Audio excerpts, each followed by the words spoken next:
بسم الله الرحمن الرحيم الحمد لله رب العالمين الرحمن الرحيم مالك يوم الدين إياك نعبد وإياك نستعين اهدنا الصراط المستقيم صراط الذين أنعمت عليهم غير المغضوب عليهم ولا الضالين.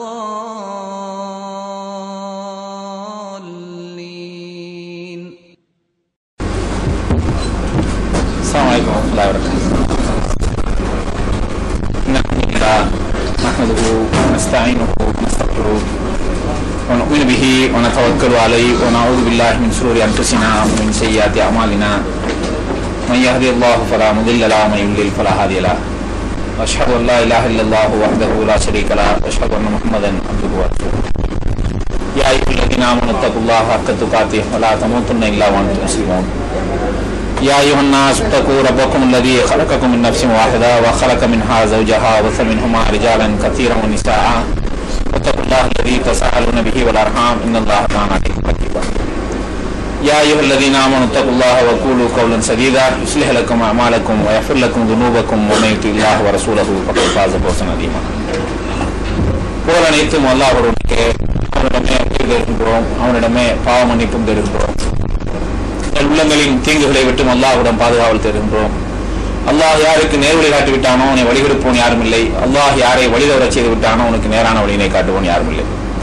வணக்கத்திற்குரிய நாயன் அல்லாஹ்வை தவிர யாரும் இல்லை என்று நான் உறுதியாக நம்புகிறேன். நபி ஸல்லல்லாஹு அலைஹி வஸல்லம் அல்லாஹ்வுடைய அடியாரும் திருத்தூதரும் ஆவார்கள் என்றும் நான் உறுதியாக நம்புகிறேன். பேரன்பிற்குரிய எல்லாம் உள்ள அல்லாஹ் சுப்ஹானஹு வ தஆலாவுடைய அடியார்களே, சகோதரர்களே, அல்லாஹ் சுப்ஹானஹு வ தஆலா அஞ்சி பயந்து வாழ்ந்து கொள்வதுதான் இந்த உலக வாழ்க்கையிலும் மறு உலக வாழ்க்கையிலும் வெற்றி பெறுவதற்கான ஒரே வழி என்ற இறை அச்சத்தினை உங்களுக்கும் எனக்கும் நினைவூட்டியவனாக தமிழ்நாடு தௌஹீத் ஜமாத் துபை மண்டலத்தின் சார்பில் நடைபெறக்கூடிய வாராந்திர அமர்வில் இந்த வார அமர்வில் தண்ணீர் வியாபாரம் என்ற தலைப்பு தேர்வு செய்யப்பட்டிருக்கிறது. பிறகு வாரந்தோறும் மார்க்கம் சம்பந்தப்பட்ட பல தெளிவுகளை நாம் தெரிந்து கொள்வதோடு நாம் வாழக்கூடிய சமகால உலகத்திலே என்ன நடந்து வருகின்றது என்பதனை தெரிந்து கொள்வதற்காகவும் ஒரு சில அமர்வுகள் ஒதுக்கப்படுவதன் அடிப்படையில் இந்த அமர்வு ஏற்பாடு செய்யப்பட்டிருக்கிறது. தண்ணீர் என்பது மனித வாழ்க்கைக்கு மிக இன்றியமையாத பொருள் என்று நமக்கெல்லாம் தெரியும். மனித உடம்பில் 75.5% தண்ணீரால் ஆனது. மொத்த உலகம் கனிமம் திடப்பொருள் எல்லாம் 24.5% தான் இருக்கு என்று அறிவியல் வளர்ந்த இந்த காலத்து அறிவியல் நமக்கு கற்றுத்தருகிறது. அல்லாஹ் சுப்ஹானஹு வ தஆலா கூட ஆதி மனிதரை களிமண்ணின் சத்தினால் படைத்து பின்னர் படைத்த மனிதர்களை எப்படி படைத்தோம் என்று சொல்லும் போது நுத்ஃபத்தின் அம்சாஜி, தண்ணீரிலிருந்து விந்து துளியிலிருந்து தண்ணீர் தான் மனிதனுடைய பரப்பிறப்புக்கும் படைப்புக்கும் கூட மூலக்கூறாக அதுதான் இருந்து வருகிறது என்பதை நாம் பார்த்து வருகிறோம். இப்படி மிக அவசியமான இந்த தண்ணீர் நம்முடைய வாழ்க்கையில பெரும்பாலும் இப்ப வளைகுடா பகுதிகளெல்லாம் நம்ம பார்த்தோம்னு சொன்னா தண்ணி காசு கொடுத்து இப்ப வாங்கிட்டு இருக்கிறோம். அதற்கு பதிலாக பூமியில இருந்து அல்லாஹ் சுப்ஹானஹு வ தஆலா வேறொரு கனிமத்தை வேறொரு பொருளை பெட்ரோலை வச்சிருக்கிறாங்கிற காரணத்தினால அதை எடுத்து வியாபாரம் பண்ணி தண்ணி வாங்கி குடிக்கிறது அவங்களுக்கு பிரச்சனையாக தெரியவில்லை. ஆனால் இந்தியா போன்ற நாடுகளில் இருக்கக்கூடிய வளமே தண்ணீர். இந்த தண்ணீரை இப்போது வியாபாரமாக்குவதற்கான எல்லா வேலைகளும் நடந்து கொண்டிருக்கிறது என்பது மிகப்பெரிய வாதமாக உலகம் பூரா நடந்துகிட்டு இருக்கிறத நம்ம பார்க்கிறோம். தண்ணீரை நம்ம சில விஷயங்களை மேலோட்டமா சண்டை போடுறாங்களோ பிரச்சனைக்கு உள்ளாக்குறாங்களோ எல்லாம் பார்ப்போம். காவேரி ஆற்று பிரச்சனை, காவேரி பிரச்சனை காரணமா நினைச்சா இல்லையா தமிழ்நாட்டுக்கும் கர்நாடகத்துக்கும் காவிரி ஆறு யாருக்கு, காவிரி ஆற்றுல யாரு உள்ள அணை கட்டுவாங்க, எவ்வளவு தண்ணீர் தமிழகத்துக்கு வரணும், எவ்வளவு கிடைக்க வேண்டும் என்ற அந்த பஞ்சாயத்து பிரச்சனையெல்லாம் இன்னும் முடிஞ்ச பாடல நடந்துட்டு தான் இருக்கு.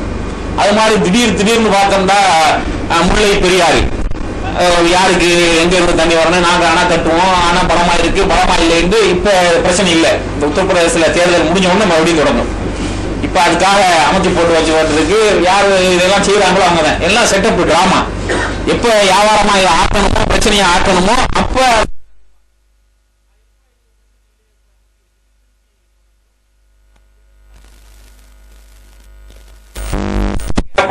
நாடுகள் என்று சொல்லக்கூடிய நாடுகளில் இருக்கக்கூடிய நீர்நிலைகளை எல்லாம், ஆறு மாறி உள்ள நீர்நிலைகளை எல்லாம் பெரும்பாலும் கார்பரேட் நிறுவனங்கள் கண்ட்ரோல் பண்ண போகுது.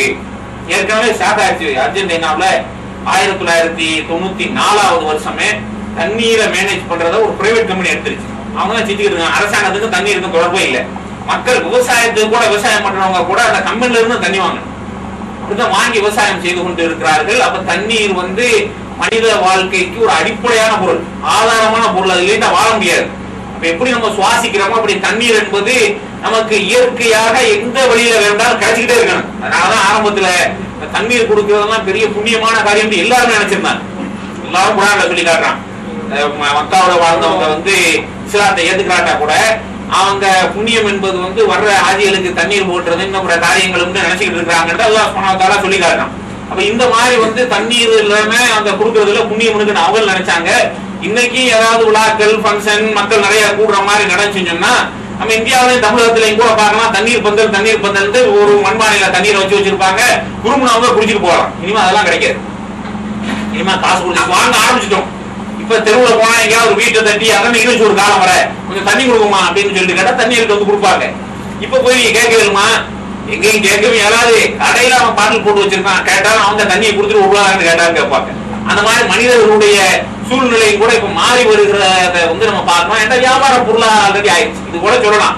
தண்ணி இந்த சுத்தமான தண்ணி கிடைக்கணும்டா, அதை சுத்தப்படுத்தி பாட்டில்ல அடைச்சு கடையில கொண்டு வந்து வைக்கிறதுக்கு செலவு இருக்குதானே, மனித உழைப்பு இருக்குதானே, அதுக்குள்ளதானே வாங்கணும். தண்ணியை நாங்க விற்கல என்று கூட நியாயப்படுத்துறதுக்கு பேசிக்கலாம்னு வச்சுக்கிறீங்க. ஆனா இனிமே விவசாயம் பண்றதுக்கு ஆத்துல இருக்கிற தண்ணியவும் வேற ஆட்கள்கிட்ட கேடுத்த வாங்க வேண்டும் என்ற நிலை வரும் அப்படின்னு வந்து இப்போது மிகப்பெரிய வாதமாக நிறைய தொலைக்காட்சி எல்லாம் பாத்தீங்கன்னா அந்த நதிநீர் இணைப்புனா இதுக்கான டிராமா தான். எதுக்கு தண்ணிய வேற ஆளுக்கு நதிநீர் இணைப்புன்னா யாரு செய்வா நதிநீர் இணைப்பு? இப்ப அதான் பேசிக்கிட்டு இருக்காங்கல்ல. உச்ச நீதிமன்றம் தீர்ப்பு கொடுத்திருக்கு. நதிநீரை இணைக்கிறதுங்கிறது பாலிசியில இருக்கு. அதனால நதிநீரை எல்லாம் இணைக்கணும் அப்படின்னு சொன்னா இப்ப கங்கையும் காவேரியும் இன்னும் எல்லா நதியவும் இறைச்சி தண்ணீர் இல்லாத பக்கத்துக்குலாம் எல்லா தண்ணி அதுல வந்து நிறைய பின் விளைவுகள் இருக்குன்னு பேசுறவங்க பேசுறாங்க. அது வேற கூட இணைச்சு எல்லாம் போறதுன்னு சொன்னா அரசாங்கமா காசு போட்டு எல்லாம் செலவழிச்சு இணைச்சிரும் நம்ம நினைச்சுக்கிட்டு இருக்கிறோம். அது நடக்காது. இந்த தங்க நாற்கர சாலைன்னு ரோடு போட்டானே, யாரு போட்டா? பிரைவேட் கம்பெனி கொடுத்தாச்சா ரோடு போட்டுக்கிட்டு. அவன் ரோட்டை போட்டான், இப்ப காசு வசூல் பண்ணிட்டு இருக்கான். இப்ப பிரச்சனை என்ன தெரியுமா? ஒரு ரோட்டை போடுறதுக்கு அரசாங்கம் கொண்டு போய் ஒருத்தண்ட பொறுப்பு ஒப்படைக்கிறதா, சரி பொறுப்பு ஒப்படைச்சாச்சு. இதுக்கு ஆகிற செலவு என்ன? சாதாரண அறிவுதானே. இதுக்கு எவ்வளவு செலவாகும்? அதுல இருந்து திருச்சிக்கு ரோடு போடணும்னா நாற்கரை சாலை நல்லா அழகா போட்டுருக்காங்க. போடணும்னா இந்த ரோடு போடுறதுக்கு மொத்தம் எத்தனை கோடி செலவாகும்? இவ்வளவு கோடி செலவு. சரி நீ கம்பெனி போட்ட எவ்வளவு காலத்துக்கு வசூல் பண்ணுவேன்? இல்ல எவ்வளவு எத்தனை கோடி? 45 கோடியில ரோடு போட்டோம், 90 கோடி வசூல் பண்ணிக்கிறோம். வசூல் பண்ணிட்டு தொலை. இல்ல 45 கோடி போட்டுருக்கோம், 6 வருஷத்துக்கு வசூல் பண்ணுவோம். வசூல் பண்ணிக்க. இது ரெண்டுமே இல்ல. எவ்வளவு நாளைக்கு வசூல் பண்ணுவான்னு அரசாங்கத்துக்கும் தெரியாது, அவனுக்கு தெரியாது. அப்ப உலகம் பூரா ரோடு போடுற அளவுக்கு வசூல் பண்ணி போயிருவாங்க. காசு ரோடு இருக்கிற வரைக்கும் வசூல் பண்ணுவாங்க போல. ரோடு அவன் போட்ட ரோடு இருக்கிற வரைக்கும். அப்ப யாரு இப்ப அரசாங்கம்? அப்ப இந்த ரோட்டை போடுறதுக்கே பிரைவேட் கம்பெனில கொண்டு போய் கொடுத்துட்டு போனோமே. இந்தியா பூரா உள்ள நதியை இணைக்கணும்னு சொன்னா இவனை காசு வச்சு போட போறான். பிரைவேட் கம்பெனில கொடுத்துருவான், ஆட்டோமேட்டிக்கா கண்ட்ரோல் பண்ணுவான். இதான் கணக்கு. இப்ப இந்த கணக்கை நோக்கி தான் இந்த தீர்வுகள் எல்லாம் இந்த காரியங்கள் எல்லாம் நடந்து கொண்டிருக்குங்கிறத நம்மால் வந்து பார்க்க முடிகிறது. அப்ப இப்படி வியாபார பொருளாக போற இந்த தண்ணீர் இது மட்டும் இல்ல, ஏற்கனவே பல சேவையாக இருந்தது. கல்வி வந்து 30-35 வயசை தாண்டின ஆட்கள்லாம் வந்து நம்ம எங்க இந்த யூனிஃபார்ம் போட்டுக்கிட்டு ஷூ போட்டுக்கிட்டு படிக்கிற பள்ளிக்கு ஸ்கூலுக்கு எங்க போனோம்? சொல்லுவாங்க போய் கேட்க மாட்டாங்க.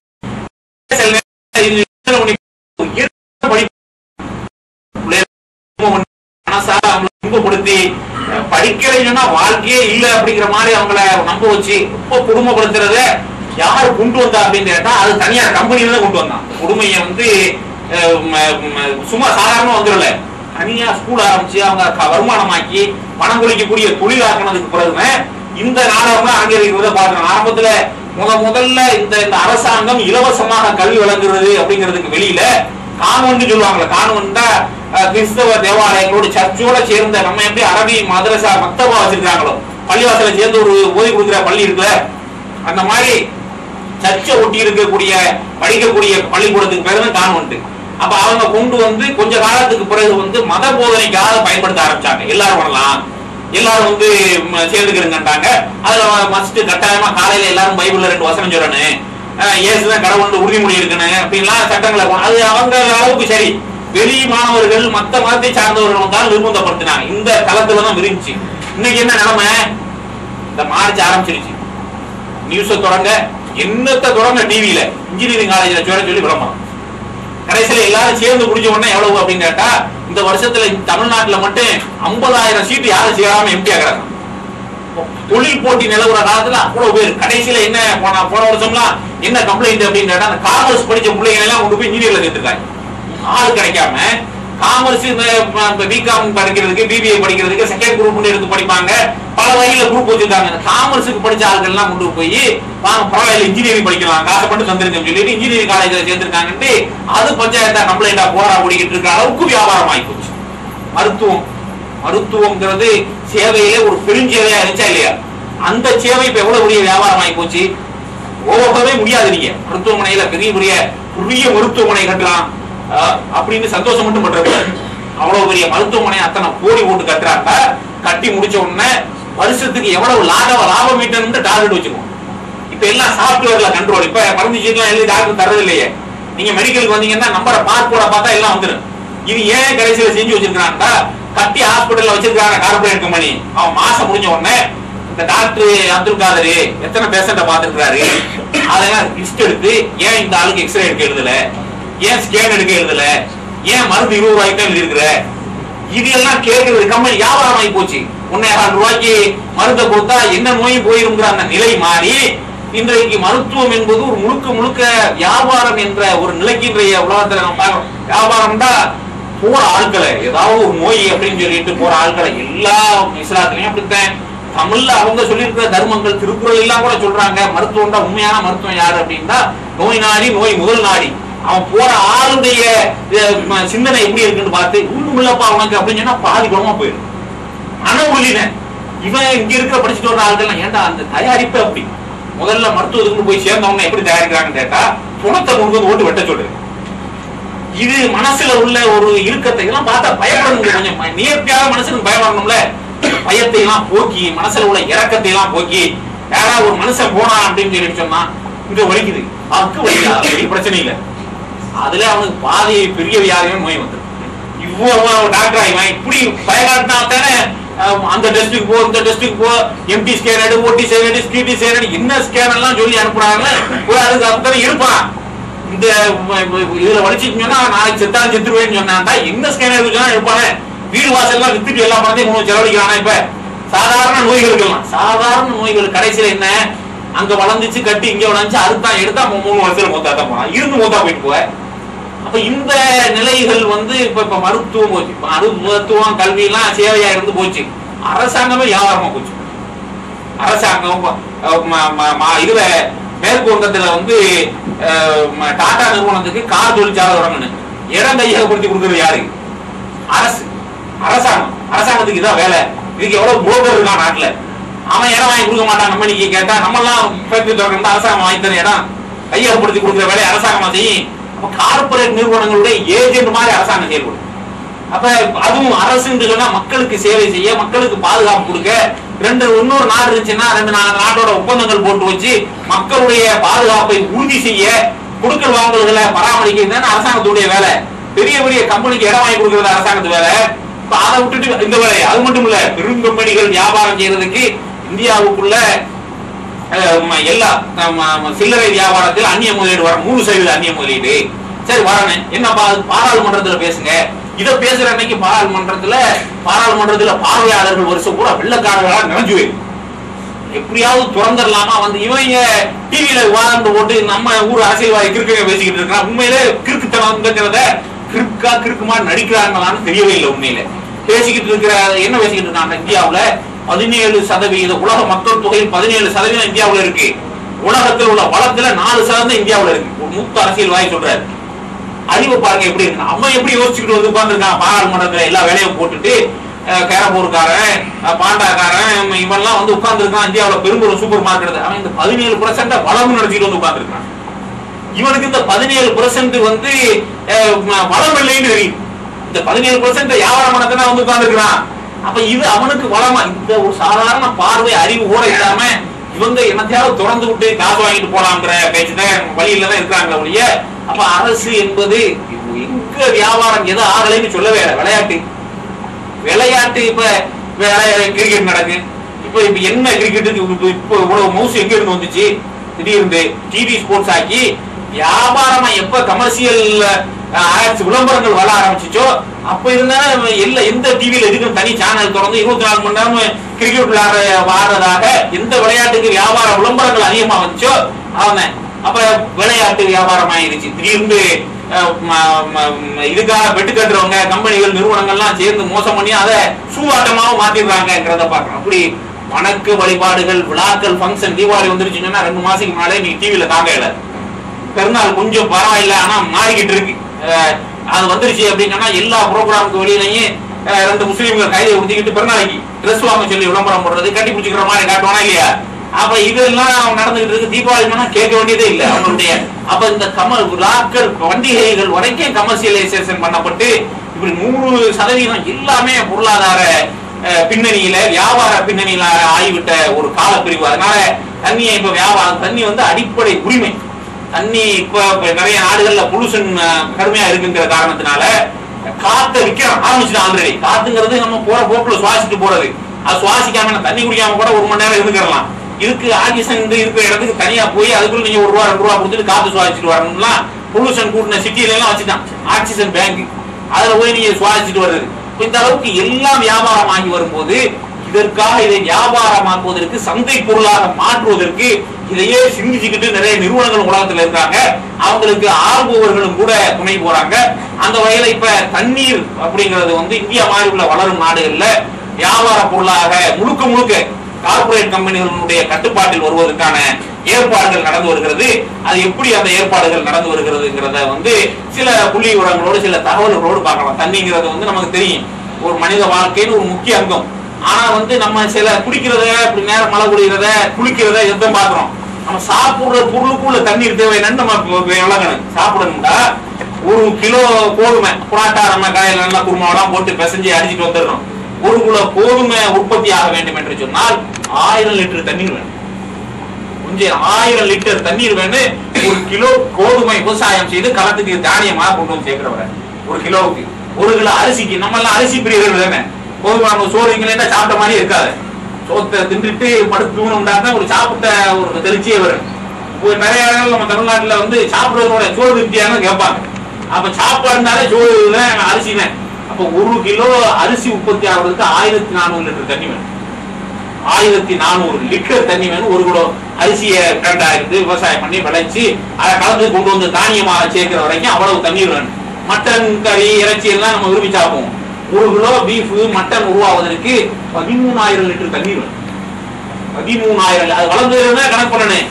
வளர்ந்ததுல இருந்து அதாகி ஒரு மட்டன் ஆகி இறைச்சியாகி நீங்க எடுத்து அறுப்புல கொண்டு போடுறதுக்கும் இல்ல ஆவரேஜ் கணக்கு தான் போடுவாங்க. இல்லைங்களா கரெக்டா 13 அப்படிலாம் இல்ல, ஆவரேஜா ஒரு ஆராய்ச்சியினுடைய முடிவுல 13000 லிட்டர் தண்ணி வேணும் அப்படின்னு சொல்லி 1 கிலோ மட்டன் உற்பத்தி செய்வதற்கு அப்படின்னு கண்டுபிடிச்சிருக்காங்க.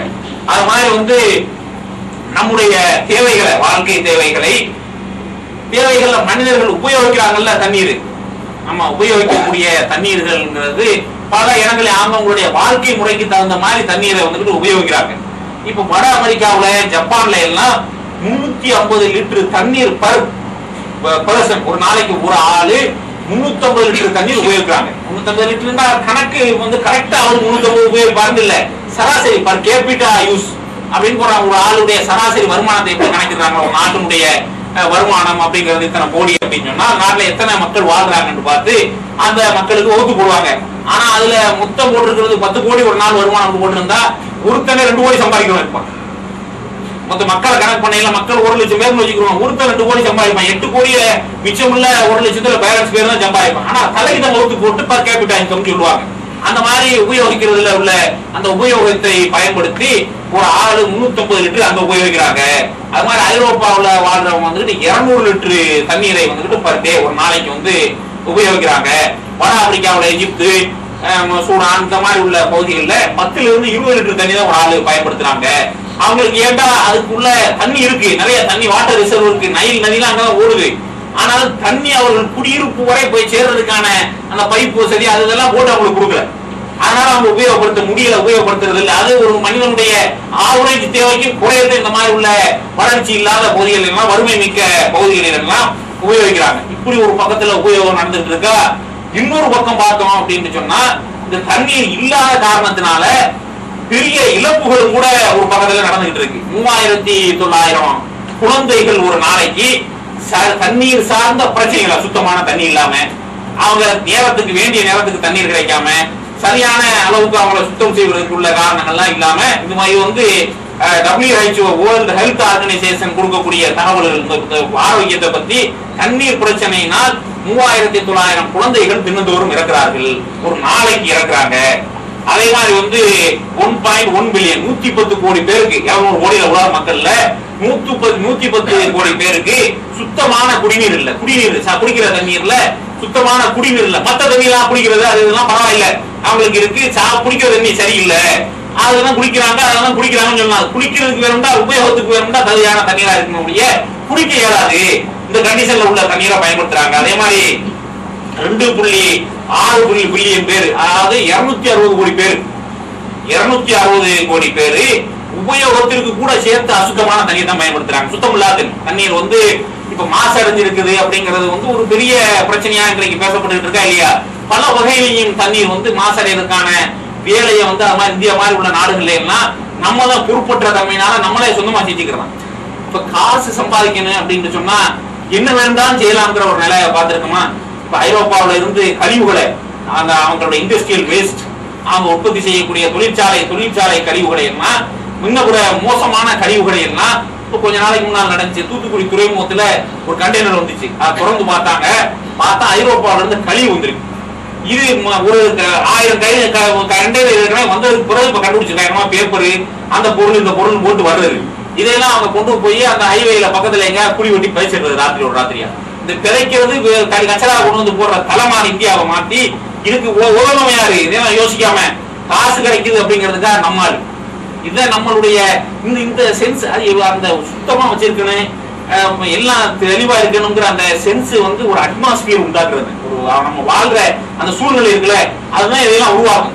இப்ப நம்ம துவைச்சிட்டு இந்த டிஷ்யூ பேப்பரை போடுறதுக்கு இடம் இல்லைன்னு கையில வச்சுக்க தெரியும். இங்க இந்த அட்மாஸ்பியர் நம்மள இப்படி வச்சுக்கிறது, கையில எங்கேயாவது தொட்டி இருக்காதா, போற இடம் இருக்காதான்னு வச்சுக்கிட்டே இருப்போம். போய் இறங்கின உடனே ஏர்போர்ட் வாசல்ல, ஊருக்கு இங்க இருந்து போய் ஏர்போர்ட் வாசல்ல பிளாஸ்டிக் கிளாஸ்ல டீ வாங்குவோம். டீயை குடிச்சிட்டு கதவை திறந்து வெளியே வச்சிடும். ஏன்னா அங்கதான் குப்பை அடங்குவையில கிடக்கு. நம்ம அந்த அட்மாஸ்பியர் நம்ம போற இடத்துக்கு தகுந்த மாதிரி நடக்கிறதுக்குள்ள வேலைகளை செய்கிறது. அப்ப அங்க பார்த்தோம்னு சொன்னா அவ்வளவு வசதிகள் வச்சு அரசாங்கத்துல இருந்து மருத்துவமனை கட்டுறான். பெரிய மருத்துவமனை ஏன் போறான்? யாரும் கண்டுக்கவே மாட்டான், கவனிக்க மாட்டான், அங்கிறதுனால போக மாட்டான். அந்த சுத்தமா வச்சுக்கிற சென்ஸே இருக்காது. இங்க மெடிக்கல் வேஸ்ட் எல்லாம் போய் பார்த்தோம்னா அதுக்கு தனியா அந்த துடைக்கிறத, ரத்தத்தோட இருக்கிறத எல்லாம் தனியா ஒரு பையில போட்டு அந்த பையை கட்டி அதை எடுத்துக்கிட்டு கடுமையான காட்டுக்கு போய் அதுல கெமிக்கல் ஊற்றி சுத்தம் பண்ணி அதுக்கு பிறகு எரிச்சு அதெல்லாம் டிசால்வ் ஆயிடுச்சான்னு பாக்குற சிஸ்டம் வச்சிருக்காங்க. அந்த மெடிக்கல் வேஸ்ட இது பண்றதுக்கிட்ட அவ்வளவு பேருக்கு சாப்பாடு அடிச்சுக்கிட்டு அங்க போய் பாத்தீங்கன்னா தொடச்சிட்டு வெளியிட நடந்து போற பாதையில ஊசி போட்டா இழுத்துட்டு அங்க நடந்து போற பாதையில வீசு. ஆபரேஷன் தியேட்டருக்கு வெளியே ஜன்னல் வச்சிருப்பாங்க. ஜன்னலை திறந்துக்கிட்டு எல்லாத்தையும் ரத்தம் சாரமா வெளியே போட்டு வெளியே கிட. ஹாஸ்பிட்டல்ல சுத்தி பாருங்க, நீங்க சுத்தமா வச்சிருக்கணும், மெயின்டைன் பண்ணி வச்சிருக்கணுங்கிற அந்த சென்ஸ் அறிவு எவனுக்கும் இல்ல. டாக்டர் படிச்சுட்டு வர்றவனுக்கும் இல்ல, சாதாரண குடிமகனுக்கும் இல்ல. அப்ப இந்த மாதிரிதான் நம்ம தண்ணியை வச்சிருக்கணும். இந்த திருப்பூர், ஈரோடு அந்த தொழில் நிறைந்த பகுதிகள் எல்லாம் பாத்தீங்கன்னு சொன்னா அந்த பகுதியில் உள்ள ஆறுகள் எல்லாம் மாசு படிச்சிருக்கிறது அப்படின்னு சொல்றாங்க. என்ன மாசு? சாயப்பட்டது வர்றாங்க கலரு. இப்ப நம்ம சொல்லிக்கிறோம் உற்பத்தியில நம்ம அப்படி திருப்பூர் பகுதிகள் எல்லாம் பண்றாங்க. எல்லா துணியும் ஐரோப்பாவுக்கு அமெரிக்காவுக்கு எல்லாம் இங்க இருந்தா போகுது. அவன் ரொம்ப புத்திசாலித்தனமா இந்த உற்பத்தி துறையில நிறைய வேஸ்ட் வருது, நில வேஸ்ட் ஆகுதுன்னு எல்லாத்தையும் இங்க தள்ளி விட்டாங்க. நம்ம சொல்லிட்டு இருப்போம் போர்டு ஃபேக்டரி இருக்கு நம்ம ஊர்ல, மெர்சிடிஸ் பென்ஸ் வரப்போகுது, BMW வரப்போகுது. அவன் பார்த்தான் இதையெல்லாம் வச்சிருந்தா இங்க வெளியாகிற கழிவு பொருளை கொண்டு போய் எங்க போடுறதுன்னு சொல்லி வேலை வாங்குறதுக்கு அங்க ஆளும் இல்ல. ஃபேக்டரியை திறந்து வச்சுட்டு வேலை வாங்குறதுக்கு இந்தியாவில ஆள் கூப்பிட்டு வரணும். நீ அங்கே இரு, ஃபேக்டரி அங்க அனுப்பிடுறோம்னு அனுப்பிட்டான். கழிவு குப்பையும் அங்கே ஓட்டுங்க, எல்லாத்தையும் உற்பத்தி பண்ணிட்டு எல்லாம் எங்க எல்லாம் இங்க வர வேண்டியது இல்லை என்று சொல்லி அவங்க அவங்களுடைய கழிவுகளை அந்த ஊரை அவங்க இருக்கு வாழக்கூடிய பூமியை மாசுபடுத்திடக்கூடாதுங்கிறதுல அவ்வளவு அவ்வளவு எச்சரிக்கையோட இருக்கிறாங்க. நம்ம எல்லாம் செத்தா அவனுக்கு பரவாயில்லை, நம்ம ஆரோக்கியமா வாழணுங்கிற மென்டாலிட்டியில இருக்கலாம். அப்ப இதுக்கு உடனே இருக்கிறது யாரு? இப்ப துணை போறது யாரு? சில்லற காசுகளுக்காக நம்ம அங்க இருக்கக்கூடிய ஆட்கள் தான் துணை போய்கிட்டு இருக்காங்கன்னு பாக்குறோம். அப்ப அந்த மாதிரி அந்த தண்ணீர் மாசு பொழிந்த தண்ணீர் தான் இவ்வளவு இருக்கு. ஏறத்தாழ பாதி வந்துச்சா இல்லையா? 260 கோடி பேருக்கு, 200 கோடி பேர்ல 200 கோடி மக்கள்ல 260 கோடிக்கு பயன்படுத்துறதுக்கு சுத்தமான தண்ணீர் கிடைக்கல அப்படின்னு சொல்றாங்கன்னா, அப்ப எல்லா தண்ணீர் பூரா வந்து மாசுபடிந்திருக்கிறது. அது மாதிரி ஒரு நாளைக்கு 1.8 மில்லியன் 18 கோடி பேர் ஒரு நாளைக்கு தினசரி ஒரு வருஷத்துக்கு இந்த வருஷ கணக்கு கொடுக்குறாங்க. ஆண்கள்ல இறக்குறவங்கல்ல காலரா, வயிற்றுப்போக்கு மாதிரி தண்ணீர் சார்ந்த பிரச்சனைகளால் இறக்கக்கூடியவங்க இறக்குறாங்க.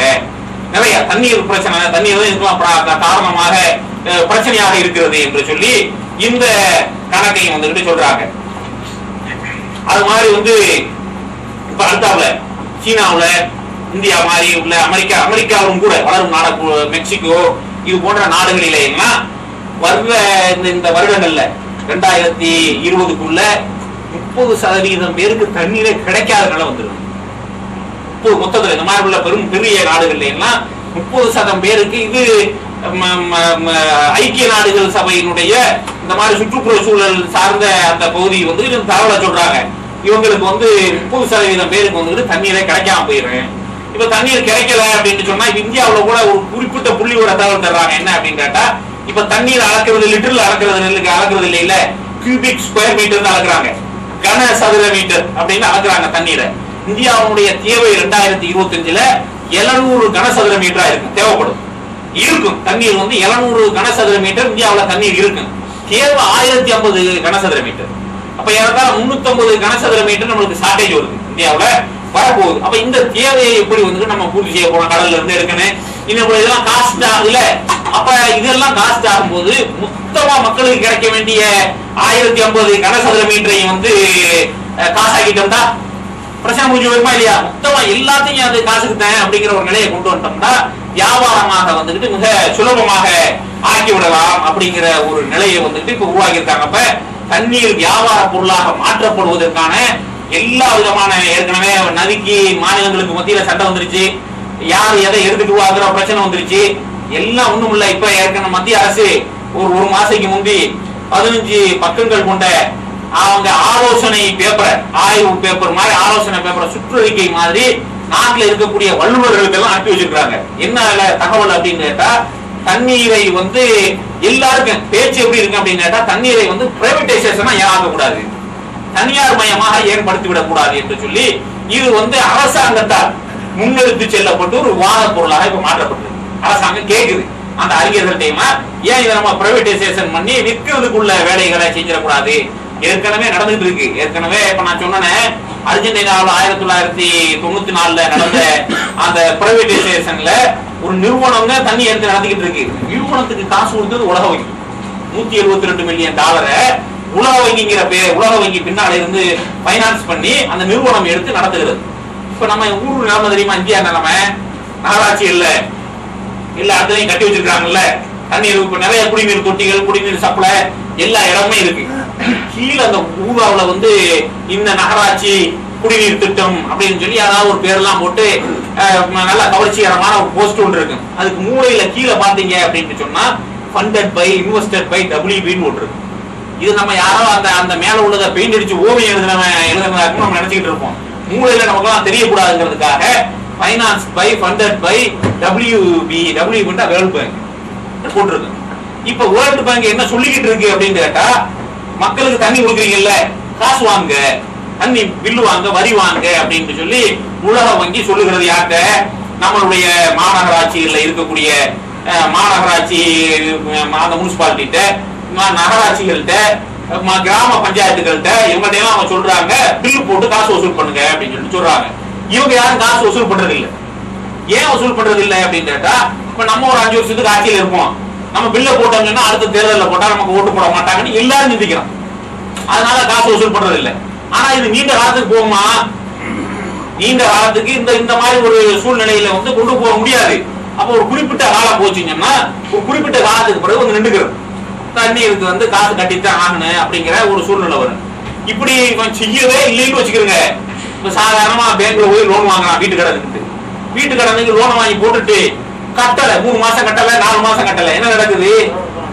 பேங்க்காரன் வந்து காலவணி போன்னு சொல்லிட்டு வீட்டை ஏலம் போட்டு காசு எடுத்துட்டு போயிடும். அதான் இருக்கு ப்ராப்பர்ட்டியா இல்லாம பெருசன் லோன் வாங்கிருந்தாங்க, அவன் சுத்தி திரியன் காசை வாங்குறதுக்கு இருக்கையில அவன் எடுத்து போகணும், வீட்டை காலவணி போட்டு கட்டி விட்டுட்டு வீட்டை எடுத்து அவன் ஏலம் போட்டு வித்து அவன் காசை எடுத்துக்குவான். கார் வாங்கிட்டு காசு கட்டல, என்ன செய்வான்? 2 மாசம் சொல்லி பார்ப்பான், 3 மாசம் சொல்லி பார்ப்பான். எங்க கார் பார்க் பண்ணிருக்குன்னு பார்த்து அவன் சாவியை போட்டு கார் எடுத்துட்டு போயிடுவான். எடுத்துட்டு போய் அவன் வித்து காசு எடுத்துக்குவான். இதெல்லாம் நடக்கவே இல்லையா உலகத்துல? லோன் வாங்கியிருக்க இல்ல. இப்ப நம்ம என்ன நினைக்கிறோம்டா, இப்ப உலக வங்கி வந்து காசு கொடுத்து வசூல் பண்ணு காசு தான் கேட்டுக்கிட்டு இருக்கான். இந்தியா பூரா போட்டிருக்கான், எவ்வளவு கோடியை செலவழிச்சிருக்கான், காசு வசூல் பண்ணல. கடைசியில வந்து நிறைய கம்பெனி எல்லாம் வச்சிருக்கான். ஏற்கனவே மான்சாண்டோ ஒரு பெரிய நிறுவனம் வந்து அமெரிக்காவை மையப்படுத்தி அவன் வந்து கெமிக்கல் தயாரிக்கிற நிறுவனம், பெரிய கார்பரேட் கம்பெனி, கெமிக்கல் தயாரிக்கிற நிறுவனம். அந்த நிறுவனத்துக்காரன் என்ன செஞ்சான் அப்படின்னு கேட்டீங்கன்னா, அவன் இப்ப சமீபத்தில் ஒரு 10 வருஷமா வந்து கெமிக்கல் வியாபாரத்தை எல்லாம் விட்டுட்டு விவசாயம் பண்ண போறோம்னு வந்துட்டான். விவசாயம் தான் நாங்க பண்றோம் அப்படின்னு வந்துட்டான்.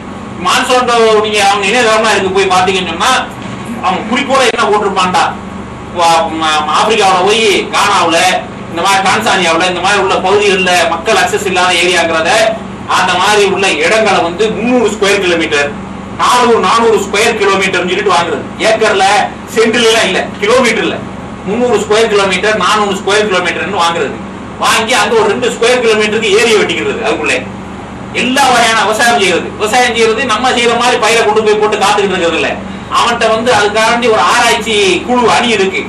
அந்த ஆராய்ச்சி பண்ணக்கூடிய டீம் சயின்டிஸ்ட் இருக்கிறாங்க. அவங்க என்னன்னா, இவன் தான் இந்த கொஞ்ச நாளைக்கு முன்னால பிடி கத்திரிக்காய், எம்டி கத்திரிக்காய் எல்லாம் பிரச்சனை நடந்துகிட்டு இருந்துச்சு.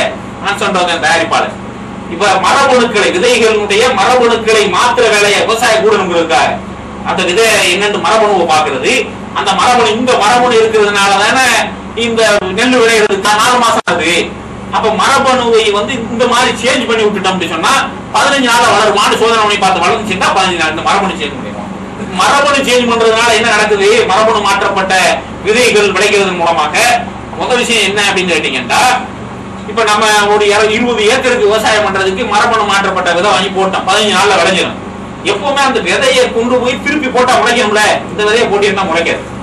மறுபடியும் விதை அவன்கிட்ட கம்மி வாங்க, விதை அங்கதான் போய் வாங்கி கொண்டு வந்து போட்டாதான் முளைக்கும். அது மட்டும் இல்ல, நம்ம உடல் வந்து அந்த மரபணுக்கள்ல அரிசியிலேயோ பருப்புலையோ பல வகைகள்லயோ காய்கறிகள்லயோ எதுலையுமே எந்த வகையான மரபணுக்களை எடுத்துக்கொள்ளும் அப்படின்ட்டு வந்து எல்லாம் படைச்சிருக்கிறோம். அதான் எடுத்துக்கிறோம். அதை எடுத்தாத்தான் நம்முடைய செல்களுக்கு கரெக்டான சப்ளை கொடுங்க அந்த பொருளாக்கி. அது கிடைக்காம அது வேற ஒரு மரபணுவாக நம்ம உடம்புக்குள்ள எப்ப வந்துச்சோ அது கேன்சர் மாதிரி உள்ள மிக பாதிப்படையக்கூடிய நோய்களை உருவாக்கும். விவசாயம் பண்ணி சீக்கிரமா கொடுக்கணுங்கிறதுக்காக இவ பண்ணக்கூடிய இந்த ஆராய்ச்சிகள் எல்லாம் ரொம்ப கேட்ல முடியுது அப்படிங்கறத வந்து நீங்க கண்டுபிடிச்சு கத்திக்கிட்டு இருக்காங்க. ஆனா அவன் நடத்திக்கிட்டு இருக்கான். போன 2014 வருஷத்துல $2.2 பில்லியன் வருவாய் ஈட்டி இருக்கிறதுன்னு சொன்னா சாதாரண விஷயம் இல்ல. அவன் விவசாயம் பண்ணிக்கிட்டு அதை வச்சு சமாளிக்க முடியாம கற்கனோலி நாளையான் கடன் வாங்கின கடனை கொடுக்க முடியல.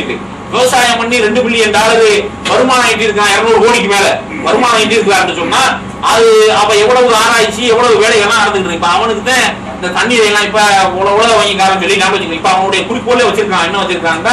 தண்ணீர்களை வந்து தண்ணீர் வந்து அவன் பேசையில அப்படித்தானே பேசுவான். தண்ணீர் வந்து மனித வாழ்க்கைக்கு ரொம்ப முக்கியமான ஒரு பொருள். அதை பாதுகாப்பான முறையில எல்லாருக்கும் கிடைக்க செய்வது எங்களுடைய நோக்கம். சும்மா அவளுக்கு போற அதை வியாபார பொருளாக்கி உன் கட்டுப்பாட்டுல வச்சு நீ விற்கிறதுதான் வாங்கி விவசாயம் பண்ணணுங்கிற அந்த நிலையை கொடுக்க போறோம். இப்ப நாளைக்கு வந்து நம்ம என்ன கேட்கிறோம்டா, உலக வங்கி வந்து எல்லாத்தையும் பூரா ஃபண்ட் பண்ணிருக்காங்கல்ல குடிநீர் திட்டத்தை. இந்த குடிநீர் திட்டத்தை பூரா நாங்க மான்சாண்டாவுக்கு நாங்க காசை வாங்கிட்டு கொடுத்துட்டோம்டான்னு வச்சுக்கிறேன். இது மான்சாண்டாவோ இது மாதிரி உள்ள ஏதோ ஒரு கார்பரேட் நிறுவனமோ கம்பெனியோ வாங்கிட்டு கொடுத்துட்டான்னு வச்சுக்கிறேங்க. அவன் வந்து காசு போட்டுவான். கம்பெனி அவனுக்கு என்ன யோசிக்க வேண்டிய இருக்குன்னு கேட்டேன். காசை கொடுத்துட்டா அவன் போட்ட காசை எங்கள்கிட்ட கேட்டா நாங்க கொடுத்துட்டோம். இனிமே இதுக்கு நாங்க தான் காசு வசூல் பண்ண வந்தாண்டா. அப்ப மக்கள் கொதிப்பாங்க, பொருள் வாங்க. எவ்வளவு நாளைக்கு பொருள் வாங்க? பால் விலையை கூட்டினா 2 நாள் போராட்டம் பண்ணுவான். அப்புறம் என்னத்தை கொடுத்து தொலைவும் சொல்லிட்டு வாங்கி குடிச்சிட்டு போயிருவான். பசு விலையை கூட்டினா 2 நாளைக்கு போராட்டம் பண்ணுவான். அப்புறம் கொடுத்துட்டு வாங்கிட்டு போயிருவோம், வாங்கிடுவான். மக்கள் மனப்பான்மை. அப்ப இந்த மாதிரி வந்து இந்த ஏற்கனவே எக்ஸிஸ்டிங்கா நம்ம நாட்டுல இருக்கக்கூடிய இந்த குடிநீர் திட்டங்கள் இருக்குல்ல, இதுகெல்லாம் வந்து கார்பரேட் பிசினஸ் கீழே பெரும் பெரிய உலகளாவிய நிறுவனங்களுக்கு கீழே போறதுக்கான ஆபத்து இருக்கிறது என்ற ஒரு பெரிய பிரச்சனை வந்து இருந்திருக்கு. ஏன்னா இப்போ வந்து இந்த கம்பெனிகளுக்கு அந்த முகவர் வேலை பார்க்கிற மாதிரி உள்ள அம்சத்துல தானே அரசாங்கம் போயிடுச்சு. அப்ப அதுக்காண்டி கூப்பிட்டு தனியா அந்நிய முதலீடு, தனியார் சில்லறை வணிகத்துல எப்படி கொண்டு வரலாம்னு சொல்லிட்டு அதை திணிக்கிறதுக்கு முயற்சி பண்றாங்க. கம்பெனிகளும் அவங்களுடைய பொருள்களை அரசாங்கம் கேட்கல அப்படின்னு சொன்னா கம்பெனிகள் காசு கொடுத்து கார்பரேட் நிறுவனங்கள் அண்ணா ஆதார மாதிரி உள்ள ஆள்களை தூண்டி விட்டு அவங்கள வச்சு மோனோபொலி விளையாண்டு அவங்க மூலமாக அந்த வியாபாரங்களை நிறுவுவதற்கு, லாபம் சம்பாதிப்பதற்கு உள்ள வேலைகளை நம்ம ஆளுக சில பேர் விவரம் இல்லாம ஒரு பயங்கரமான நாட்டினுடைய ஊழலை ஒழிக்க உதவுறார். ஊழலை வந்து இப்படிலாம் ஒழிக்க இருக்குமா? சாதாரணமா நம்ம சிந்திக்க வேணாமா? ஊழலை அரசாங்கத்துல சட்டம் போட்டு ஒழிக்கிற காரியமா ஊழல்? எப்பவுமே வந்து இஸ்லாமிய அடிப்படை எப்படின்னு கேட்டோம்னா, மக்கள் மாற்றம் புரட்சி என்பது கீழே இருந்து போகும், மேல இருந்து. அப்படிதான் அல்லாஹ் சொல்றான் குர்ஆன், இன்னல்லாஹ லா யுகையிரு கௌமன் ஹத்தா யுகையிரு மா ஃபி அன்ஃபுஸிஹிம். எந்த ஒரு சமுதாயத்தையும் வந்துட்டு அல்லாஹ் மாற்ற மாட்டான், அவர்கள் தங்களை மாற்றிக்கொள்ளாதவர்கள். மாற்ற நம்ம கீழே இருந்து நபி ஸல்லல்லாஹு அலைஹி வஸல்லம் இந்த வேலையையும் செஞ்சாங்க. என்ன வேலையை செஞ்சாங்க?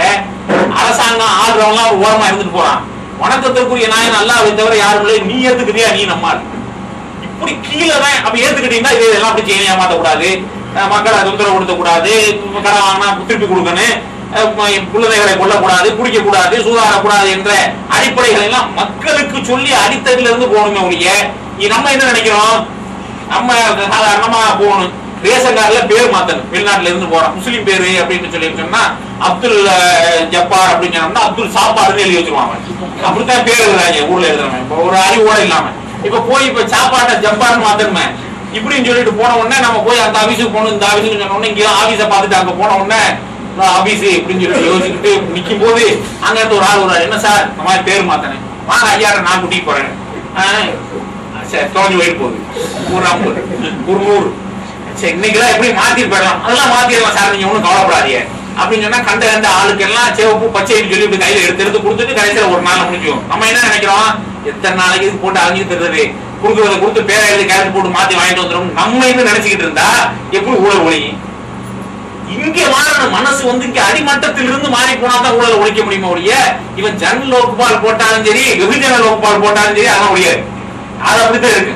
அதனால இதெல்லாம் கண்டுரைப்பு நாடகம். சாதாரண அறிவு கூட இல்லாம அவரை என்னமோ பெரிய தேசத்தந்தை சுதந்திரத்துக்கு அந்த காலத்துல பாடுபட்ட ஆளுக்கு மாறி உள்ள ரேஞ்சையும் கொண்டு போய் நம்ம ஆட்களை SMS அனுப்புறாங்க, அண்ணா சாரை போராட்டத்துல இணைவோம், போய் என்ன உனக்கு கார்பரேட் கம்பெனி காசு வாங்கி செலவழிச்சுக்கிறேன். இப்படி வந்து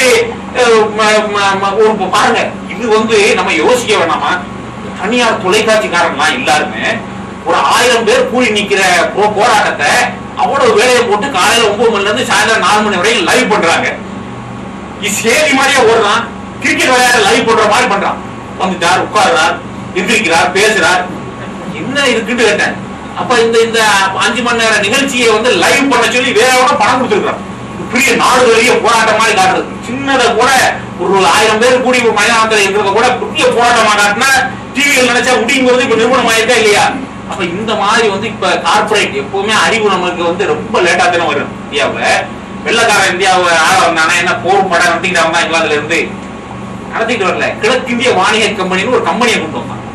அந்த கம்பெனி வந்து கல்கத்தாவை ஹெட் ஆபீஸா வச்சு வியாபாரம் பண்ணிச்சு.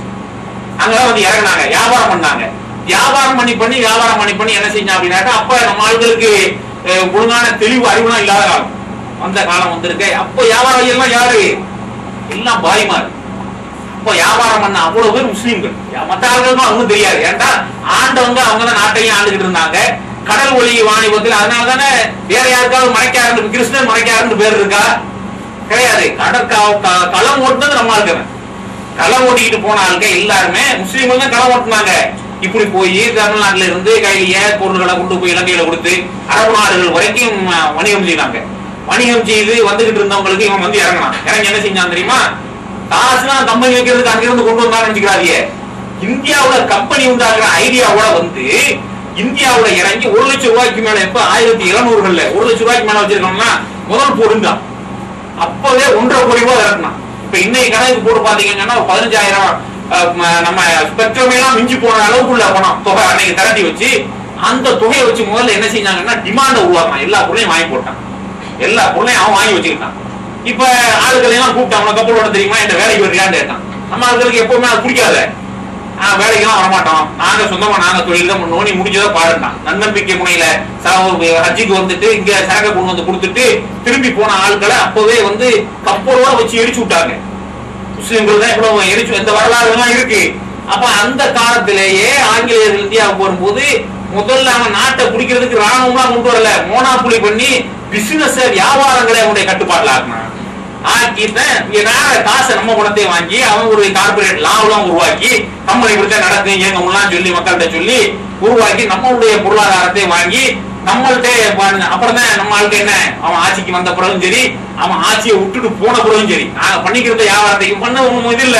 தங்கம் வாங்கிட்டு போய் இருப்பான், திருப்பி அந்த பொருளை வாங்கிட்டு வருவான், கையில் வாங்கிட்டு ஸ்ரீலங்காவுக்கு தென் தமிழ்நாட்டுல இருந்து வந்து தமிழ்நாட்டுல இருந்து கை 2 பக்கத்துல கையில் கொடுத்துறது இருக்குல்ல, உற்பத்தி இங்க தானே இருக்கு தமிழ்நாட்டுல, கையை வாங்கிட்டு கப்பல்ல போவான்.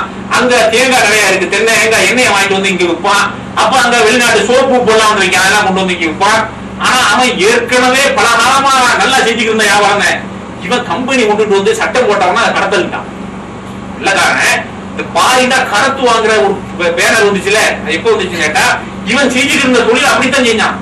கடைசியில இவன் நம்ம ஆட்களுக்கு அறிவு விடுறதுக்குள்ள அவன் வெள்ளக்காரன் நாட்டை புடிச்சு அதுக்கெல்லாம் மவுண்ட் பேட்டன் போய் ஆட்சிக்கு விட்டாரு, விட்டுட்டு போறாரு.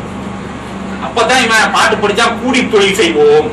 எப்ப அறிவு வந்துருவாங்க, 300 வருஷத்துக்கு கூட அறிவு வந்துருக்கு. சுதந்திரம் வாங்கணும்னு சொன்னா அவனுக்கு எதிராக ஏதாவது செய்யணும்டா நம்மளும் எல்லாரும் காசை போட்டு தூடி அவனுக்கு போட்டியா ஒரு கார்பரேட் கம்பெனி ஆரம்பிச்சோம்னா அவனை ஜெயிச்சிடலாம்ல. இப்படி யோசிக்கலாம். அவன் கம்பெனி அரசாங்கம் ஆயிடுச்சு. இப்ப அரசாங்கம் கம்பெனியா மாறிக்கிட்டு இருக்கு, இது வேற விஷயம். இப்ப அரசாங்கம் வச்சிருக்காங்க கம்பெனியா மாத்திக்கிட்டு இருக்கான், கம்பெனிக்கு உதவி செஞ்சுக்கிட்டு இருக்கான். இந்த மாதிரி ஒரு கார்பரேட் நிறுவனத்துல கார்பரேட் கம்பெனில கொண்டு போய் இவங்க செஞ்சு கொண்டு இருக்கக்கூடிய காரியங்களை எல்லாம் ஒப்படைத்தார்கள் என்று சொன்னால் இது வந்து நடக்குமா, நடக்க போற காரியமா? அப்ப நான் மக்களுக்கு கிடைக்க வேண்டியது ஒழுங்கா கிடைக்குமா? கொடுப்பானா? கொடுப்பான். தரம் எல்லாம் இருக்கு. இப்ப ஏற்கனவே வாழ்க்கையை நல்ல கஷ்டப்பட்டு இருக்கிற தண்ணீர் அடிப்படை பொருளாதாரமாக விவசாயத்துக்கு எல்லாத்துக்கும் பயன்பட்டு இருக்கிற இந்தியா மாதிரி உள்ள நாடுகளில ஒரு பெரிய சிக்கலை உண்டாக்கணும். அது மட்டும் இல்ல, தண்ணி பிரச்சனை அடுத்த பிரச்சனை காத்துக்கிட்டு இருக்கிறாங்க உலகத்துல. தண்ணீர் சம்பந்தமாக எழுதுறவங்க எல்லாம் இணையதளங்கள் எல்லாம் நீங்க போய் பாத்தீங்கன்னா ஏறத்தாழ உலகத்துல ஓடுற 260 ஆறுகளுக்கு 260 நதிகள் 1க்கு மேற்பட்ட நாடுகள்ல ஓடுது. சிந்து நதி அந்த துணை நதிகள்லாம் ஓடுது இல்லையா, சிந்து, ஜீலம், ஜெய்னா, ரவி, பியாஸ், இப்படி நிறைய ஆறுகள்லாம் ஓடுது. இந்த நதிகள் எல்லாம் பஞ்சாப்ல, பாகிஸ்தான்லயும் இந்தியாவிலையும் சேர்ந்து ஓடுது. அப்ப 2 நாட்டுல இருக்கு. அது மாதிரி வந்து யூப்ரட்டிஸ், டைக்ரீஸ் ஆறுகள் இருக்கு. வந்து துருக்கியில ஆரம்பமாகுது, துருக்கியில உதயமாகி யூப்ரட்டிஸ் ஆறு ஈராக் ஒளிய வந்து பாஸ்ராவுல கடல் கிடக்குது. டைக்ரீஸ் ஆறு துருக்கியில உதயமாகி சிரியாவுக்குள்ள ஓடி வந்து ஈராக்குள்ள வந்து கடல் கிடக்குது. அப்ப இந்த நதிகள்லாம் 3 நாட்டுல ஒரு நதி ஓடுது, 2 நாட்டுல ஒரு நதி ஓடுது. இந்த 260 நதிகள் இப்படி ஓடுற நதிகளுக்கு நாடுகளுக்கு மத்தியில எந்த ஒப்பந்தமும் இல்ல. நாடுகள் இதுவரைக்கும் அதை கண்டுக்கல. ஒரு ஒப்பந்தம் போட்டுட்டாங்கன்னா தானே. துருக்கிக்காரன் என்ன சொல்லிக்கிட்டு இருக்கான்னு சொன்னா, நாங்க 2 நதியிலையுமே இன்னும் ஒரு 20 அணைகள் புதுசா கட்ட போறோம். அப்ப அதனால மூலமாக பிரயோஜனம் அடைஞ்சிட்டு இருக்கிற சிரியா, ஈராக்குக்கு தண்ணி வராது. 10 அணையை போட்டு அந்த தண்ணியை தடுத்துட்டா என்ன தண்ணி ஓடி வரும், மிச்சம் தண்ணி வராது. அப்ப தண்ணி வராதுன்னா 2 நாளைக்கு கேட்டு பாமா. இப்ப நம்ம தமிழ்நாடு, கேரளாவுமே இந்த முல்லை பெரியார் விஷயத்துல ஒரு நாட்டுக்குள்ள இருக்கிற மாநிலமா இருந்ததுனால இந்த லெவல்ல நிக்குது. இல்லைன்னு சொன்னா போர் தானே, பேட்டன் கூட அவன் அங்கிட்டு நிப்பான், நம்ம இங்கிட்டு நிப்போம். சண்டை நடக்க, விமானங்கள் குண்டு வீசிட்டு போங்க. இப்படித்தான் ஈரான் சண்டை, தண்ணி சண்டை தானே ஆரம்பிச்சது. அப்ப இந்த மாதிரி வந்து ஒரு கொடூரமான நிலைக்கு கொண்டு போவதற்கு உள்ள வாய்ப்புகளும் கூட இந்த ஒப்பந்தங்கள் சரியான முறையில என்றாத காரணத்தினால சிக்கல்களாக இருக்கிறது அப்படிங்கிறதையும் இப்ப நம்ம தண்ணீர் வந்து எவ்வளவு பெரிய அடுத்த அது சில நேரத்துக்கு கனவு கொண்ட மாதிரி சொல்லுவாங்க. ஆனா இந்த பிரச்சனையை மனசுல வச்சுன்னு சொல்றாங்க. அடுத்த ஒரு பெருஞ்சண்டை உலகம் பூரா நடந்துச்சுன்னா தண்ணிக்கு உள்ள சண்டையா தான் இருக்கு. தண்ணீருக்கான சண்டை தான் உலகத்துல நடக்கும். பெரிய சண்டை உலக போர் நடந்த மாதிரி சண்டை நடந்துச்சுட்டா அது சொல்றது ஆறுட உள்ள ஜோசியம் இல்ல. இந்த 260 ஆறுக்கு 2 நாடுக்கு மேல ஓடுற ஆடுகளுக்கு நாடுகளுக்கு மத்தியில ஒப்பந்தம் இல்ல. ஒப்பந்தத்துல என்ற ஆகலைன்னு சொன்னா அவன் எவன் உற்பத்தி ஆகுத எங்க வருத நம்ம ஒரே நாடு சொல்லிக்கிட்டு இந்தியர்கள் அனைவரும் சகோதர சகோதரிகள் எல்லா மொழியிலையும் கன்னடத்துல மலையாளத்திலயும் காலையில நெஞ்சில கையை வச்சு பேசிக்கிட்டு அவன் ஜெயிச்சு பாராளுமன்றத்துக்கு சட்டமன்றத்துக்கு போனவன தமிழ்நாட்டுக்கு தண்ணி விட மாட்டேன்னு சொல்றான்ல. அப்ப எங்க இவன் சகோதரன் நெஞ்சில கையை வச்சு பேசணும்லாம் இவனே சொல்ல வேற நாட்டுக்காரனத்தை மனசு இல்லைங்கிற மாதிரி கிரியேட் பண்ணி வச்சிருக்காங்கல்ல. ஒவ்வொரு நாடும் அவங்க மக்களை அவங்க அரசாங்கத்துக்கு விசுவாசமா வச்சுக்கிறதுக்காக இந்தியா என்ன செய்யும், பாகிஸ்தான்ல உள்ளவங்க மிருகம் மாதிரி நம்ம கண்ணில் காட்டி வச்சிருக்கோம். அதான் சொல்லுவான் திருப்பி திருப்பி. அவன் வேற மாதிரி இல்ல, அவன் அங்க பிடிவி எம்டிவி ஓடிவி எல்லாம் வச்சுக்கிட்டு அங்க அவன் இந்தியாவில் இருக்கிறவங்க கூட மிருகம் மாதிரி அங்க உள்ள மக்களுக்கு படிச்சு கொடுத்துக்கிட்டு இருக்கான். இந்த தேச பக்தியை தூண்டுவதற்கு மத்த ஆட்களை மனுஷன் இல்ல மோசமாக கிரியேட் பண்ணாத இவருக்கு மக்களுக்கு இவன் மேல உள்ள ஆதரவும் அபிமானமும் நம்பிக்கையும் கூடுங்கிறது இதெல்லாம் டிராமா எப்போ நடந்துகிட்டு இருக்கிறது. அப்ப இப்படி தடுப்போம்னு சொன்னா மக்கள் ஒத்துழைக்க மாட்டாங்களா? இதுவும் ஒரு பக்கத்துல நடந்துகிட்டு இருக்கிறது. இது மனுஷன் நாங்கள் அறிவியல்ல அவ்வளவு வளர்ச்சி அடைந்து விட்டோம், ஒரு தொழில்நுட்பத்துல அவ்வளவு வளர்ச்சி அடைந்துட்டோம், கம்ப்யூட்டர் எல்லாம் கண்டுபிடிச்சிட்டோம், இணையதளங்கள் எல்லாம் வச்சு பயன்படுத்துறோம், அதுலயும் தினசரி ஒரு புது கண்டுபிடிப்புகள் வந்துகிட்டு இருக்கிறது. இப்படி நம்ம என்ன சொல்லலாம், சரி மனித அறிவுங்கிறது ஒரு லிமிடெட் அப்படிங்கிறது இந்த மாதிரி உள்ள விஷயங்கள் எல்லாம் பார்க்கையில ஒவ்வொரு முறையும் நிரூபணம் ஆகி கொண்டிருக்கிறது. லிமிடெட் அல்லாஹ் சுப்ஹானஹு வ தஆலா ஆதம் அலைஹிஸ்ஸலாம் அனுப்பையில சொல்லி அனுப்புனா இல்லையா, உலகத்துல போங்க வாழுங்க, வழிகாட்டுதல் என்னிடத்துல இருந்து வருங்க. அப்ப அல்லாஹ் நமக்கு எப்படி வழிகாட்டுறாங்கிறத கவனிச்சாங்க. நாங்க புதிய கார்பரேட் லா எழுதுற ஆளுங்க, சட்டம் ஏற்ற ஆளுங்க, இந்தியாவுக்கான வர்ற 50 ஆண்டு கால சட்டத்தை இப்பவும் கேட்டுக்கிட்டு இருக்காங்க சில பேரு. நம்ம சட்டம் எழுதுனாங்களா இந்தியாவுடைய அரசியல் அமைப்பு சாசனத்தை, அவர்கள் இந்த நோக்கத்தை எழுதினாங்க. 50 வருஷத்துக்கு முன்னாடி எழுதுனையா, இப்ப பொருந்தல தூக்கி போட்டு வேற மாற்ற வேண்டியது தானே. அப்படிதான் மாறணும். மனுஷன் எழுதுறது கடவுள் எழுதுன அனுப்பினான்டா அவன் சொன்ன செய்திகளாக இருந்தால் ஒருபோதும் மாறாது. மனித அறிவு லிமிட்டட். அவன்கிட்ட இருந்து வர வழிகாட்டுதல் மூலமா அதை எடுத்துக்கொண்டு நடந்தால் மட்டுமே சரியான வழியில போக முடியுமா ஒழிய இல்லைன்னா இவன் கண்டுபிடிக்கிற எல்லாமே வளர்ச்சி விஞ்ஞானம் நினைச்சுதான் பெரும் மருத்துவமனைகள் கண்டுபிடிச்சான். ரிசல்ட் என்ன? மருத்துவம் என்ற சேவை வியாபாரம் ஆயிடுச்சு. வளர்ச்சி நல்ல தரமான கல்வி கொடுக்கணும், அப்படி கொடுக்கணும் இப்படி கொடுக்கணும் நினைச்சுதான் பெரிய பெரிய கல்வி நிறுவனங்களை காட்டினா தனியார் மயப்படுத்தினான். இப்ப என்ன ரிசல்ட்? கல்வி வியாபாரம் ஆகி போச்சு, சேவையாக இருக்க வேண்டியது வியாபாரமாக ஆகி போச்சு. இப்படி எல்லாத்திலையுமே இது வந்திருப்பதற்கான காரணம் அடிப்படை என்ன அப்படின்னா இவனா சொந்தமா சிந்திக்கிறது. இஸ்லாம் இதற்கான நபி ஸல்லல்லாஹு அலைஹி வஸல்லம் மிக சுலபமா சொல்றாங்க இதுக்கான வழியை. தண்ணீர் நபி ரசூலுல்லாஹி ஸல்லல்லாஹு அலைஹி வஸல்லம் தடை செய்தார்கள். உபயோகத்துக்கு போக மீதமுள்ள தண்ணீரை விற்பது. முஸ்லிம்ல இடம்பெறுது இந்த ஹதீஸ். ஜாபிர் பின் அப்துல்லாஹ் ரலியல்லாஹு அன்ஹு அறிவிக்கிறாங்க இந்த செய்தியை. அப்ப சாதாரணமான விஷயமா சொல்லி தந்து போனது. விற்கிறத தடை, ஹராம், விற்க கூடாது, தேக்கி வச்சுக்கவும் கூடாது, விற்கவும் கூடாது. போடுற வகுப்புல நமக்கு எவ்வளவு உபயோகப்படுத்த முடியுமோ படுத்திட்டு விட்டுற வேண்டியது. அது அந்த பாதையில் எந்தெந்த மக்களை எல்லாம் ஜெனரேட் அவங்க எல்லாம் உபயோகப்படுத்திக்குவாங்க. நீ கவலைப்பட வேண்டியது இல்ல. எத்தனை கோடி லிட்டர் கடல்ல போய் கலக்குறது, கடல்ல கலக்குற இடத்துல வேணும்னா அணையை கட்டி வை, மிச்சமா போகுது. இது இனிமே கடல்ல தானே கலக்க போகுதுன்ட்டு அங்க கட்டி வை. இது இல்லாம பெரிய தத்துவமா பேசி அதை இணைக்கணும், இதை சேர்க்கணும், அங்க கட்டணும் இங்க கட்டணும்னா நீ சிந்திக்க வேண்டியது இல்லை. உற்று தர்றவன் திருப்பி தர்றவன் அல்லாஹ் ரப்பல் ஆலமீன் அவன் ரீசைக்ளிங் சிஸ்டம் வச்சிருக்கான். அந்த சிஸ்டம் படி எல்லாமே நடக்கும். அவ இது ஒரு சாதாரண அறிவு விற்க கூடாது, தடுத்து வைக்க கூடாது. இது மனிதனுக்கு தெரிந்திருந்தது என்று சொன்னால் இந்த அறிவு இருந்துச்சுன்னா இந்த பிரச்சனைகள் சண்டையெல்லாம் வருமா? இப்ப தண்ணிய ஒரு கமோடிட்டியா வியாபார பொருளாக விற்பனை பொருளாக பார்க்கக்கூடிய ஒரு சூழ்நிலை இன்னைக்கு உருவாகி இருக்குமா? உருவாகி இருக்குது. அதை நோக்கி இந்தியா மாதிரி உள்ள வளரும் நாடுகள் கூட இப்போதைக்கு சென்று கொண்டிருக்கிறதுங்கிற ஒரு ஆபத்து இப்ப இருக்கிறத நம்ம பார்க்கணும். அதனால இந்த மாதிரி உள்ள விஷயங்கள்ல நாம விழிப்புணர்வோடு இருப்பதோடு, ஏன்டா இப்ப நம்மளுடைய சக காலத்துல என்ன நடக்குதுன்னு விளைக்கணும், என்ன நடக்குது என்ன சூழ்நிலையில. ஏன்டா நமக்கு போனோம்னா செய்தி இருக்கிறோம்னா நம்ம ஊர் அரசியல் செய்தியை பார்ப்போம். அவன் எல்லாரும் நான் நல்லவன் அவன் கெட்டவன்னு சொல்லுவான். இந்த பதில் ஆள்ற கட்சி அவன்கிட்ட கேட்டோம்னா நாங்க நல்லவன், போன ஆட்சியில் அவங்க சரியா செய்யல. இப்ப உள்ள ஆள்கள் இப்படி மாத்தி சொல்லி இதைத்தான் நம்ம கேட்டுக்கிட்டு இருக்கிறோம் தொலைக்காட்சி மூலமாக. இதுல வேற நம்ம தண்ணியை பத்தி பேசலாம், இதுக்கு ஒரு டாக் ஷோ பேசுற இது ஒரு நடக்குன்னு சொன்னா எனக்கு ஒரு வேலை கிடையாது. ஒரே ஆறு தண்ணீர்லாம் விவசாய சம்பந்தப்பட்ட விஷயம் அமைச்சு கொண்டு போயிடும். விவசாயிகளுக்கு யாருக்கோ பேசுறாங்க தெரியுது, எந்த போட்டு நம்ம கேட்டுக்கிட்டு இருந்து அது நம்மளுக்கு ஆர்வம் இல்ல, அக்கறை இப்படி இருக்க இயலாது. என்ன நடக்குது, என்ன இப்போதைய மாற்றங்கள் நிகழ்ந்து கொண்டிருக்கிறது. அடுத்தாப்புல தண்ணிய நம்ம இன்னும் கொஞ்ச நாள்ல காசு வாங்கி கொடுத்தா வாங்கி குடிக்க போறவங்க தெரியும்ல. சாதாரண தண்ணீர் கூட நம்மளுக்கு கிடைக்காது. இப்ப நம்ம வீடுகள்ல நிறைய இடங்கள்ல கிணறு தோண்டி தண்ணீர் எடுக்கிற அந்த சூழ்நிலை இருக்க, அதுவும் கூட இப்ப மாறி வருகிறது. கிணறு வீட்டுக்குள்ள கிணறு இருக்கும்டா. அதான் இப்ப கேள்வியா கூட சொல்லுவாங்க, அந்த காலத்துல வீட்டுல சாப்பிட்டான் மத்த காரியத்துக்கெல்லாம் வெளியே போனான். அப்படித்தானே அந்த ஒரு காலம் இருந்துச்சு. வெளியே சாப்பிடுறான், இதுக்கு வீட்டுக்கு வந்துடுறான். எல்லாமே ஆக்டிவிட்டி உல்டாவா மாறிடுச்சுல. வெளியே போய் ஹோட்டல்ல, அங்க ஹோட்டல்லாம் எங்க இருந்துச்சு, சாப்பிடுறோம்னா வீட்டுக்கு தான் வரணும். மத்த காரியம் தாயெல்லாம் வீட்டுக்குள்ள இல்ல, வெளியே ஓடணும். இப்ப அப்படியே வாழ்க்கை முறை சேஞ்ச் ஆயிடுச்சு. வெளியே அங்க ரெஸ்டாரண்ட் அங்க நல்லா இருக்கு நல்லா இருக்குன்னு பேசி சாப்பிட்டு ரூமுக்கு ஓடுவோம், வைத்து ஒழிக்கணும் முடியாது. இப்ப இங்க இப்படி மாறி போச்சு, வீட்டுக்கு தான் போகணும் நம்ம இருக்கு. அப்ப இதெல்லாம் வாழ்க்கை முறை மாறிடுச்சுங்கிறத காட்டுதா இல்லையா? இப்ப நம்ம வீட்டுல கிணறுன்னு ஒண்ணு தோண்டி வச்சிருக்கோம். இந்த கிணறுக்கு உள்ள தண்ணி இருக்கதான் செய்யுது. அப்ப கிணறுல தண்ணியை எடுத்தோம், குடிச்சோம், பயன்படுத்தணும், அவ்வளவுதான். இப்ப என்ன செஞ்சுட்டோம், கிணத்துக்கு பக்கத்துல வசதியா இருக்குங்கிறதுக்காக உள்ள ஒரு பம்பு செட்டை போட்டு அங்கே ஒரு டாய்லெட்டை கட்டி வச்சுட்டோம். அது பக்கத்துல டாய்லெட்டு கீழே ஒரு சேஃப்டி டேங்க் அங்கே இருக்கு. அப்ப நம்ம கிணறு எப்பவும் தண்ணி குறையவே இல்லை. ஏன் குறையவில்லைன்னா சப்ளை தான் பக்கத்துல நடந்துகிட்டே இருக்கு.